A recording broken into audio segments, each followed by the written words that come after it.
பரிசுத்த நாமத்திற்கு ஸ்தோத்திரம். என்னுடைய ரெண்டாவது மகளுக்கு முதல் குழந்தை 5 வயதில் இருக்கிறான்.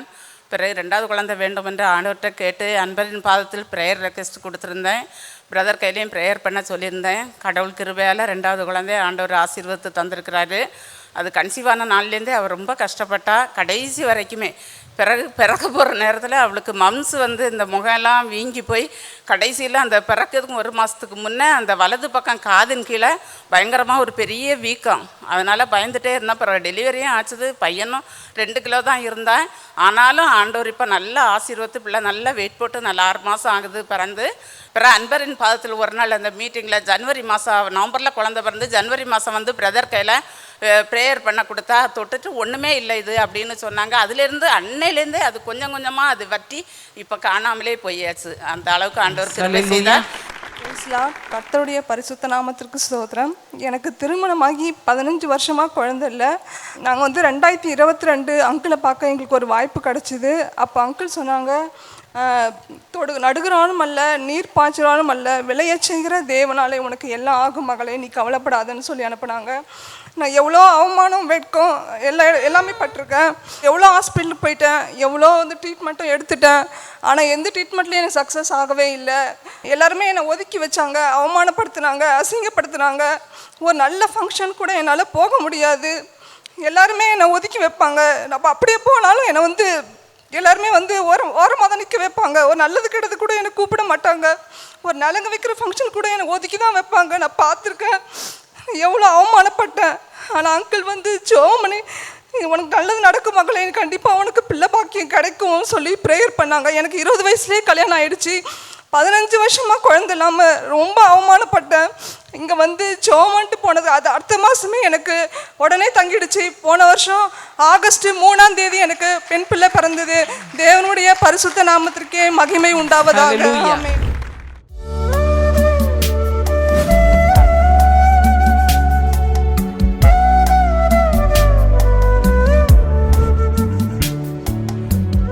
கிறிஸ்துவுக்குள் மிகவும் பிரியமான எனதருமை சகோதர சகோதரிகளே, நம்மை சிருஷ்டித்தவரும் நம்மை உண்டாக்கினவரும் நம்மை ஒருபோதும் மறந்து போகாதவருமாகிய இயேசு கிறிஸ்துவின் இணையற்ற நாமத்தினாலே உங்கள் எல்லாரையும் வாழ்த்தி ஆசீர்வதிக்கிறேன். அல்லேலூயா.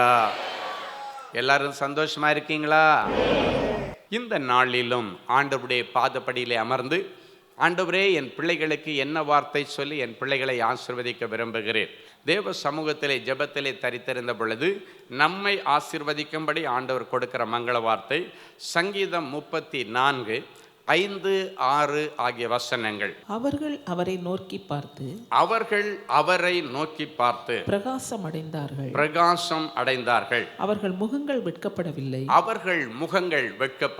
இந்த ஏழை கூப்பிட்டான். கர்த்தர் கேட்டு அவனை அவன் இடுக்கண்களுக்கெல்லாம் நீங்களாக்கி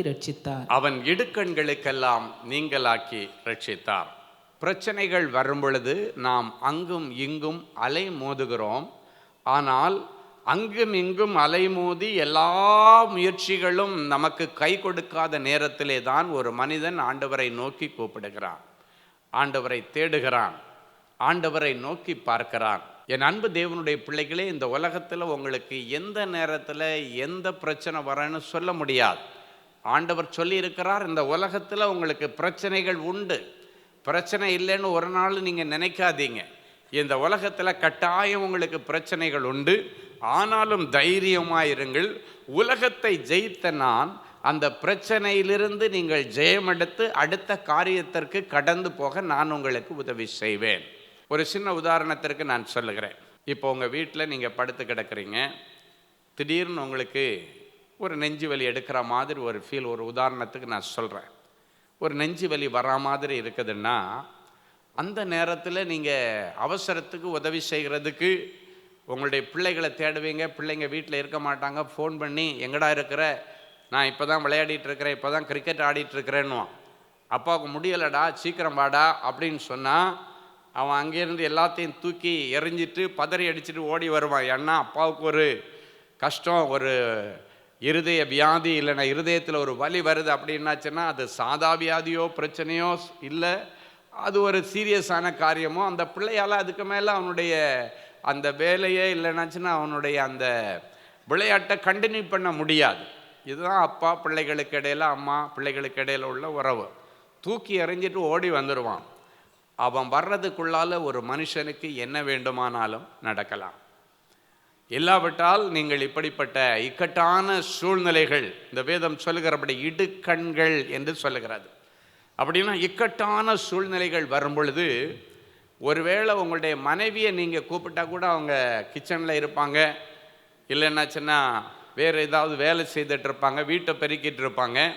நீங்கள் சத்தம் போட்டு கூப்பிட்டா கூட அவங்க வந்து ஒரு டம்ளர் தண்ணி எடுத்து கொடுக்கறதுக்கு அட்லீஸ்ட் சில நிமிடங்களாவது இல்லை சில செகண்டாவது ஆகிவிடும். ஸோ அந்த சில செகண்டுக்குள்ளால் ஒரு மனுஷனுக்கு என்ன வேண்டுமானாலும் நடக்கலாம். சிலர் சொல்கிறத கவனிச்சிருக்கிறீங்களா? கண்ணு மூடி திறக்கிறதுக்குள்ளால எல்லாம் முடிஞ்சு போச்சு என்று சொல்லுகிறதை கவனிச்சிருக்கிறோம். கொஞ்சம் லேட் பண்ணிட்டீங்க அப்படின்னு டாக்டர் சொல்வார். ஐயோ நான் தான் டிலேட் பண்ணிட்டேனே என்று சொல்லி நாம் துடிக்கிறதை நான் கவனித்திருக்கிறோம்.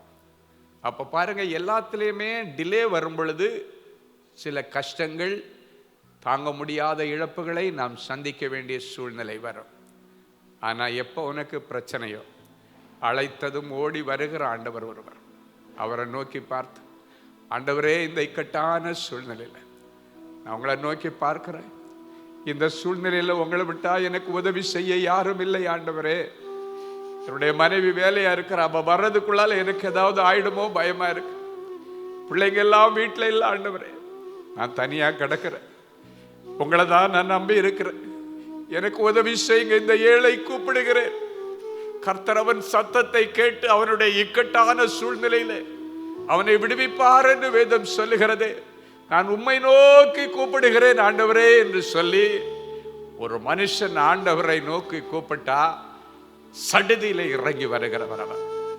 வேதம் சொல்லுகிறது, நடுக்கடலாயிருந்தாலும் 4ஆம் ஜாம வேளையாயிருந்தாலும் அழைத்ததும் ஓடி வருகிற ஆண்டவர் நம்முடைய ஆண்டவர். எனவே இன்னைக்கு அந்த நல்ல பழக்கத்தை உங்களுடைய வாழ்க்கையில நீங்கள் எடுத்துக்கொள்ளுங்கள். அவரை நோக்கி பார்த்து உங்க வாழ்க்கையில நீங்க முன்னேறுங்க. அவரை நோக்கி பார்த்து உங்க வாழ்க்கையில நீங்கள் பிரகாசம் அடையுங்கள். அவரை நோக்கி பார்த்து உங்க வாழ்க்கையை நீங்கள் சீர்படுத்திக் கொள்ளுங்கள் என்று ஆண்டவருடைய ஸ்தானாதிபதியாய் நான் உங்களை கேட்டுக்கொள்கிறேன். இந்த வசனத்தில் சொல்லப்பட்டிருக்கிறது, அவரை மட்டும் நோக்கி பார்த்தீங்கன்னா அவங்க முகங்கள் ஒரு நாளும் வெட்கப்பட்டு போகாது, அவனுடைய முயற்சி ஒரு நாளும் தோல்வி அடையாது. ஆண்டவரை நோக்கி கூப்பிடுகிற பிள்ளைகளுக்கு ஆபத்து காலத்திலே என்ன நோக்கி கூப்பிடு, நான் உனக்கு மறு உத்தரவு கொடுப்பேன். நீ அறியாததும் உனக்கு எட்டாததுமான பெரிய காரியங்களை அந்த ஆபத்தான நேரத்திலே நான் உனக்கு செய்வேன் என்று ஆண்டவர் உத்தரவாதம் கொடுத்திருக்கிறார். நீங்க ஆபத்து நேரம் வர்றதுக்கு முன்னாலேயே அட்வான்ஸா இயேசுவை அழைத்து கொண்டு நீங்கள் வெளியே போவது உங்களுக்கு ரொம்ப சிறப்பானதா இருக்கும். என் அன்பு தேவனுடைய பிள்ளைகளே, உங்க வாழ்க்கையிலும் சில இழப்புகள், சில கஷ்டங்கள், சில சோதனைகள் வரும் பொழுது ஆண்டவரே என்று நீங்கள் கேள்வி கேட்க கூடாது. இதில் ஏதோ ஒரு நன்மை இருக்கிறது என்பதை நீங்கள் அறிந்து கொள்ள வேண்டும். ஏதோ ஒரு நன்மை இருக்கிறது. சிலர் சொல்லுவாங்க, நான் முன்னாடி போயிருந்தேன்னாச்சுன்னா இந்த இன்டர்வியூல நான் ஜெயிச்சிருப்பேனே, நான் லேட்டா போயிட்டேன், அதுக்குள்ளால ஆள் வச்சுட்டாங்க என்று சொல்லுகிறதெல்லாம் நான் கவனிச்சிட்டேன். அன்னைக்கு பார்த்து எனக்கு பஸ் லேட் ஆயிடுச்சு, ட்ரெயின் லேட் ஆயிடுச்சு, அதனால இன்டர்வியூ டைம்ல நான் போக முடியல, எனக்கு முன்னால போனவங்களை வேலையில வச்சுட்டாங்க, எனக்கு வாய்ப்பு கிடைக்கல. ஒருவேளை அங்க உனக்கு வாய்ப்பு கிடைச்சிருந்தா, ஏதோ ஒரு அழிவு வரன்னு தெரிஞ்சிருந்தா, அதுக்காகவே உன் பஸ் ஆண்டவர் லேட் பண்ணுவார், அதுக்காகவே உன் ட்ரெயின் ஆண்டவர் லேட் பண்ணுவார். எனவே எந்த சூழ்நிலைகளிலும் சில கால தாமதங்கள் வரும் பொழுது ஆண்டவரே இதுல ஏதோ ஒரு நன்மை வைத்திருக்கிறீர் என்பதை மாத்திரம் தேவனுடைய பிள்ளைகள் புரிந்து கொண்டு ஆண்டவருக்கு நன்றி சொல்லணும். என்னுடைய வாழ்க்கை இருளில் கிடக்குது, ஒரு வெளிச்சத்தை பார்க்க முடியல, இல்லைன்னா தூரத்தில் வெளிச்சம் தெரியுது, நானும் போய் தான் பார்க்கிறேன், ஆனாலும் எனக்கு அந்த வெளிச்சத்தை கிட்ட போக முடியவில்லை. என்னுடைய வாழ்க்கையிலே அநேக இருள் சூழ்ந்திருக்கிறது, என்னுடைய எதிர்காலம் இருண்டு போய்விட்டது, என் வாழ்க்கையை சூனியம் பிடிச்சது மாதிரி ஆகிவிட்டது. என் வாழ்க்கையை இருளடைந்து விட்டது. என் வாழ்க்கை முடிவுக்கு வந்து விட்டது. என்னுடைய வாழ்க்கை அவ்வளவுதான் என்று ஒருவேளை நீங்கள் வந்திருந்தீர்களேயானால், ஆல்பாவாகிய என் ஆண்டவரை நோக்கி பாருங்கள். அவரை நோக்கி பார்த்த முகங்கள் பிரகாசம் அடைந்திருக்கிறதை தவிர அவைகள் ஒரு நாளும் வெட்கப்பட்டு போனதில்லை. கடந்த நாட்கள்ல அநேக இழப்புகளை நீ சந்தித்தது உண்மை. அநேக நஷ்டங்களை சந்தித்திருக்கிறார். எல்லா முயற்சிகளும் தோல்வி அடைந்து விட்டது. அடுத்து என்ன செய்கிறது? எப்படி குடும்பத்தை காப்பாற்றுவது? எப்படி என் பிள்ளைகளை போஷிப்பது? எப்படி என் பிள்ளைகளை படிக்க வைப்பது என்று அநேக கேள்விகளோடு தேவனுடைய பிள்ளைகள் வந்திருக்கிறீர்கள். இன்னைக்கு ஆண்டவர் சொல்றார், உன் இருதயத்தை நான் அறிந்திருக்கிறேன். மனிதனும் முகத்தை பார்க்கிறான், ஆண்டவர் உன் இருதயத்தை பார்க்கிறார். வேதத்திலே ராகேல் என்கிற ஒரு பெண்மணி, அவருடைய சகோதரியாகிய லேயாளுக்கு அடுக்கடுக்கான பிள்ளைகள் கண்ணு முன்னால இருக்கிறது. அடுக்கடுக்காக பிள்ளைகளை பெற்று போடுகிறாள். ஆனால் இவளுக்கு பல வருஷமாக குழந்தை இல்லை. புருஷனிடத்துல சண்டை போடுறான், எனக்கு பிள்ளையை கொடும், இல்லைன்னா நான் சாக போகிறேன் என்று சொல்லுகிறாள். அப்படின்னா என்ன அர்த்தம் தெரியுமா? இந்த மாசம் நான் கன்சீவ் ஆகலைன்னா நான் செத்துருவேன், சூசைட் பண்ணிடுவேன், தற்கொலை பண்ணிடுவேன் சொல்லி புருஷனை மிரட்டுற அளவுக்கு அவளுக்கு மனவேதனை. அப்படி அன்பான புருஷன் சொல்றாரு, நான் அல்ல, தேவன் அல்லவோ உன் கற்பத்தை அடைத்திருக்கிறார், நான் என்ன தேவனா என்று சொல்லி அவளுடைய கண்களை மாத்திரம் திறந்து விட்டான். அவனுடைய கண்களை திறந்து விட்டான். மனைவியுடைய கண்களை திறந்தான். நானா வேண்டான்னு சொல்றேம்மா? நான் என்ன தேவனா? ஆண்டவர் அல்லவா உன் கற்பத்தை அடைத்திருக்கிறார், அதனால நீ அவரை நோக்கி பார் என்பதை அவன் சொல்லாமல் சொல்லுகிறான். யார்கிட்ட போனா இதுக்கு விடிவு காலம் வரும்? ஆண்டவர்கிட்ட போனாதான் விடிவு காலம் வரும். காரணம், ஆண்டவர் அல்லவோ உன் கற்பத்தை அடைத்து வைத்திருக்கிறார். அன்னையோட புருஷங்கிட்ட சண்டை போடுறத நிறுத்திட்டான். ஆண்டவரை நோக்கி அவள் மன்றாட ஆரம்பித்தாள். வேதம் சொல்லுகிறது, ஆதியாகமம் 30ஆம் அதிகாரம் 22 முதல் 24 வரைக்கும் உள்ள வசனங்கள் சொல்லுகிறது, தேவன் ராகேலை நினைத்தருளினார். அவளுக்கு தேவன் செவி கொடுத்து அவள் கற்பம் தரிக்கும்படி செய்தார். அவள் கர்ப்பவதியாகி ஒரு குமாரனை பெற்று தேவன் என் நிந்தையை நீக்கிவிட்டார் என்றும் இன்னும் ஒரு பிள்ளையை தருவார் என்றும் சொல்லி அவனுக்கு யோசேப்பு என்று பெயரிட்டாள். எப்பொழுது கர்த்தர் அவளுடைய நிந்தையை மாற்றினார் தெரியுமா? அவள் ஆண்டவரை நோக்கி பார்த்த பொழுது. அவள் புருஷனை நோக்கி பார்க்கிறது வரைக்கும் அவளுக்கு இந்த அற்புதம் கிடைக்கவில்லை. புருஷங்கிட்ட சண்டை போடுறது வரைக்கும், புருஷங்கிட்ட போராடுறது வரைக்கும் அவளுக்கு இந்த காரியம் நடக்கவில்லை. அவள் ஆண்டவரை நோக்கி பார்க்கும்படி புருஷன் அவளுடைய இருதயம் கட்டப்பட்டிருந்த, மூடப்பட்டிருந்த இதய கண்களை அவன் திறந்து விட்டான்.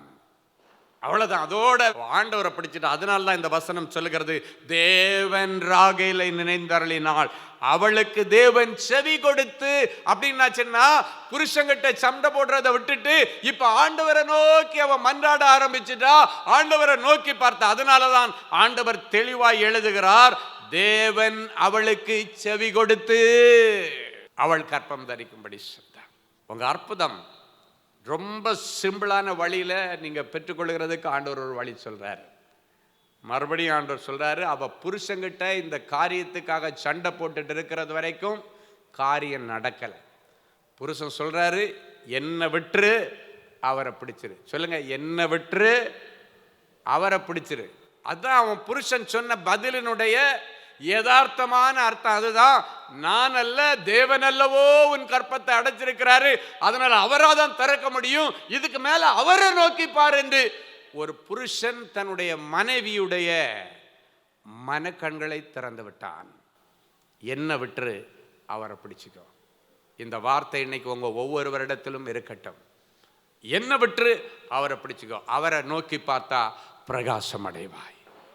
அவரை நோக்கி பார்த்தா நீ வெட்கப்பட்டு போவதில்லை. இவ எப்ப ஆண்டவரை நோக்கி பார்த்தாளோ ராகேல், அப்பொழுதுதான் அவள் சொல்லுகிறார், கர்த்தர் என் நிந்தையை மாற்றிவிட்டார். வசனம் என்ன சொல்லுகிறது? அவர்கள் முகங்கள் வெட்கப்பட்டு போகவில்லை. இந்த ராகேலுடைய முகங்கள் வெட்கப்பட்டு போகாததனுடைய ரகசியம் என்ன தெரியுமா? அவள் பார்க்க வேண்டியவரை நோக்கி பார்த்தாள். இன்னைக்கு பார்க்க வேண்டியவரை நீங்கள் நோக்கி பாருங்கள். அதுக்கு பெரிய லாங்குவேஜ் எல்லாம் தேவையில்லை. நீங்க ஆண்டவர்கிட்ட சொல்லுங்க, ஆண்டவரே இந்த விஷயத்துல நீங்க தான் எனக்கு உதவி செய்ய முடியும். நான் உங்களை நம்பி வந்திருக்கிற ஆண்டவரே. ஒவ்வொருவரும் பல பிரச்சனையோட வந்திருக்கீங்க. சொத்து பிரச்சனையில வந்திருக்கிறீங்க, கேசு பிரச்சனையில வந்திருக்கிறீங்க, பணம் கொடுத்து ஏமாந்து வந்திருக்கிறீங்க, கல்யாணம் நடக்கல, வேலை கிடைக்கல, விசா கிடைக்கல, விசாவுக்கு பணம் கொடுத்தா ஏமாத்திட்டு போயிட்டான், சீட்டு பிடிச்ச ஏமாத்திட்டு போயிட்டான், எல்லாம் ஏமாந்த சூழ்நிலையில எவ்வளவோ உலக பிரகாரமா முயற்சி எடுத்து எல்லாம் ஃபெயிலியரான நிலைமையில ஆண்டவரை தேடி வந்திருக்கிறாய். இன்னைக்கு ஆண்டவரிடத்தில், ஆண்டவரே நான் எல்லாத்தையும் விட்டுட்டு இதுக்கு மேல உங்களை நோக்கி பார்க்கிறேன் என்று நீங்க சொல்லுங்க. முகம் வெட்கப்பட்டு போகாது. ஹல்லேலூயா. என் அன்பு தேவனுடைய பிள்ளைகளே, நல்ல தேவ செய்தியை கேட்டீர்கள், நல்ல சாட்சிகளையும் பார்த்தீர்கள். ஆண்டவரே நானும் இப்படிப்பட்ட ஒரு அற்புதத்துக்கு தானே காத்துட்டு இருக்கிறேன் அப்படின்னு ஏங்கிட்டு இருக்கிறீங்களா? உங்கள் அற்புதத்துக்காக அப்படியே நீங்கள் முழங்கால்களை தாழ்த்துங்க. இது உங்கள் அற்புதத்தின் நேரம். ஜெபிக்கலாமா? அன்பான ஆண்டவரே உமக்கு நன்றி. நிறைஞ்ச மனசில் என் பிள்ளைகளை ஆசீர்வதிக்கிறேன். உம்முடைய மங்களகரமான வார்த்தைகளை கேட்டுக்கொண்டு டிவி பெட்டிக்கு முன்னால் முழந்தாள் படியிட்டு, ஆண்டவரே எனக்கு இறங்கும், ஆண்டவரே எனக்கு உதவி செய்யும் என்று கேட்கிற என் பிள்ளைகளுக்கு உடைய உதவிக்கரம் நீட்டப்படட்டும். இன்றைக்கு என் பிள்ளைகள் இந்த செய்தியில் என்னென்ன வார்த்தைகள் எல்லாம் கேட்டாங்களோ அந்த வார்த்தைகள் எல்லாம் இவர்கள் வாழ்க்கையிலே ஆம் என்றும் ஆமேன் என்றும் நிறைவேறட்டும். எல்லா தடைகளை உடைச்சி போடுங்க ஆண்டவரே. தடைகளை உடைக்கிற ஆண்டவரே, என் பிள்ளைகளுக்கு முன்னே செல்லுவீராக. உடைய வியாபாரத்தில் காணப்படுகிற தடைகள், வேலை ஸ்தலத்தில் காணப்படுகிற தடைகள், படிப்பில் காணப்படுகிற தடைகள், ஊழியத்தில் காணப்படுகிற தடைகள், அத்தனை தடைகளையும் உடைச்சி ஆண்டவர் அற்புதம் செய்யும். இவ்வளவு நேரமும் உம்முடைய வாயினாலே நீர் சொன்னீர். இந்த நிமிஷம் அதை கரத்தினாலே என் பிள்ளைகளுக்கு நிறைவேற்றுவீராக. இவர்கள் கேட்ட அத்தனை மங்கள வார்த்தைகளின்படியே என் பிள்ளைகளுக்கு ஆக கடவது நிறைவேறுவதாக நாங்கள் வாழ்த்தி மனதார நாங்கள் ஆசீர்வதிக்கிறோம். எனக்கு இறங்கும் தேவனேன்னு கதறுகிற பிள்ளைகளுக்கு நீர் இரக்கத்தில் ஐஸ்வர்யமுள்ள தேவன் அல்லவா?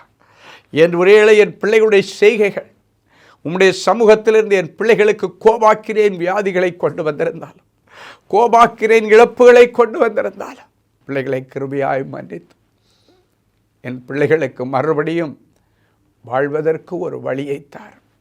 மறுபடியும் என் பிள்ளைகளை இழந்து போனவற்றை பெற்றுக்கொள்ளட்டும்.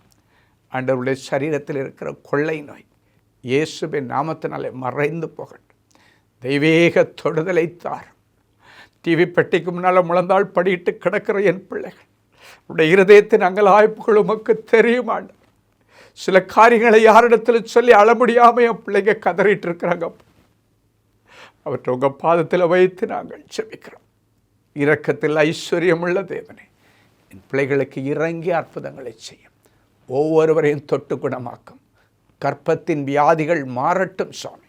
கற்பத்தில் இருக்கிற கட்டுகளும் கட்டிகளும் மறைந்து போகட்டும். ஒரு சந்ததிக்காய் ஏங்கிக் கொண்டிருக்கிற என் பிள்ளைகளுக்கு இன்றைக்கே ஒரு அற்புதம் நடக்கட்டும். இன்றைக்கே பரலோகத்தின் திரவியம் அவருடைய கற்பத்தை நிரப்பட்ட சுவாமி. யாராவது என்னை கை தூக்கி விடமாட்டாங்களான்னு கதறிக்கொண்டிருக்கிற பிள்ளைகளுக்கு ஆண்டவரே இறங்கி நின்று என் பிள்ளைகளை கை தூக்கி அவர்களை ராஜாக்களோடும் பிரபுக்களோடும் உட்கார வைத்து அழக பார்ப்பீராக. நியாயமான விருப்பங்கள் வாஞ்சிகள் எல்லாம் நிறைவேறட்டும். நிறைஞ்ச மனசில் பிள்ளைகளை ஆசீர்வதிக்கிறேன் இயேசுவின் மூலம் பிதாவே. ஆமேன், ஆமேன். அமெரிக்க தேசத்து மக்களுக்கு ஒரு நற்செய்தி. அன்பானவர்களே, நமது அன்பு சகோதரர் சுவிசேஷகர் டி. ஸ்டீஃபன் அவர்கள் ஆகஸ்ட் மாதம் 8ஆம் தேதி முதல் 31ஆம் தேதி முடிய அமெரிக்க தேசத்தில் உள்ள Georgia, Atlanta, Illinois, Chicago, Colorado, Denver, California, New York, New Jersey, Texas, Houston, Dallas ஆகிய பட்டணங்களில் தேவனுடைய வார்த்தைகளை பிரசங்கிக்க இருக்கிறார்கள். சகோதரரை நேரில் சந்தித்து ஜெபித்து தேவ ஆலோசனை பெற விரும்புகிறவர்கள் தொடர்பு கொள்ள வேண்டிய தொலைபேசி எண்கள்: சகோதரர் ஃபெலிக்ஸ் ஜார்ஜ் +1 973-454-9686 மற்றும் தேவனின் அன்பு ஊழியங்கள் 98-414-46999.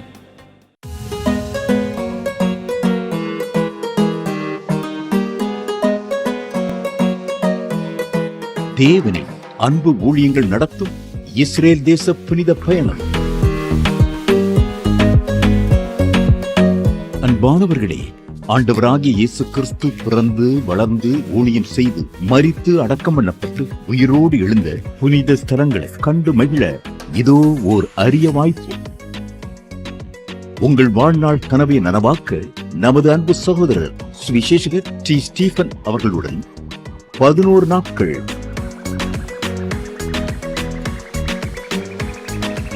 எகிப்து,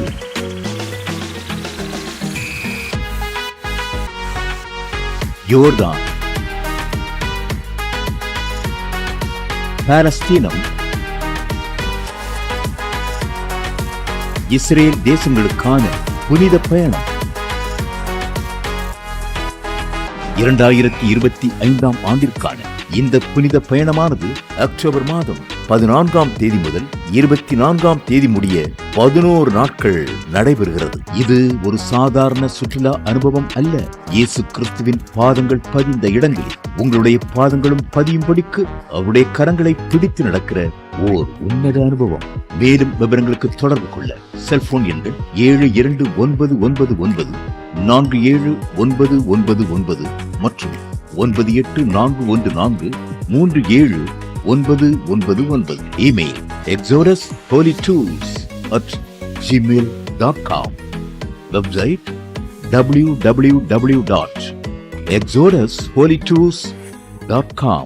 அன்பு தேவனுடைய பிள்ளைகளே, இந்நிகழ்ச்சியின் மூலம் நீங்கள் பெற்றுக்கொண்ட ஆசீர்வாதங்களையும் உங்கள் ஜெப விண்ணப்பங்களையும் அனுப்ப வேண்டிய முகவரி தேவனின் அன்பு ஊழியங்கள், எண் 340B பார் 1A 3B1 Vinayak avenue, OMR road, Okkiyam, Thoraipakkam, Chennai 600097. இது இந்தியன் ஆயில் பெட்ரோல் பங்க் எதிரில் அமைந்துள்ளது மற்றும் காக்னிசன்ட் டெக்னாலஜி சொல்யூஷன்ஸ் அருகிலும் அமைந்துள்ளது. மின்னஞ்சல் prayer@godsloveministries.co.in.